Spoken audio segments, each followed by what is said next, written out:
சங்கின்னா நண்பன் பொருள் அப்போ இருந்தால் இருக்குது. என்னையே நீ சங்கின்னு சொல்கிற, அதுக்கு தான் செருப்பத்தி காட்டினேன். என்னை சங்கினா அடிப்பேன்னு. ரஜினிகாந்த் எப்படி சங்கியானார்? பாரதிய ஜனதா கட்சியின் தலைவரா இல்லை அமைச்சரா?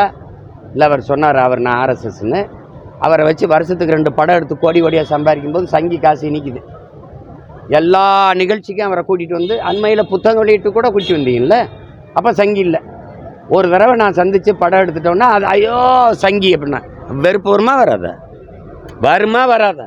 எச்சரிக்கைங்கிற நகர்ப்புறத்திலே கவனம் பண்ணிட்டு இருந்துட்டாங்க. அதை உங்கள் சென்னையை ஒட்டி இப்போ திருவண்ணாமலை, இப்போ விழுப்புரம், திண்டிவனம், இந்த கள்ளக்குறிச்சி இதையெல்லாம் அவங்க எதிர்பார்க்கல. இப்போ அந்த மண் சரிவும் அதில் நம்ம மக்கள் 7 பேர் சிக்குண்டு உயிரிழந்ததும் பெரிய துயரம். அது நினச்சி பார்க்கவே கஷ்டமாக இருக்குது. அதை அதுக்கப்புறம் நீங்கள் சொன்ன மாதிரி பல மணி நேரங்கள் கழித்து தான் போய் அதை பார்த்துருக்காங்க.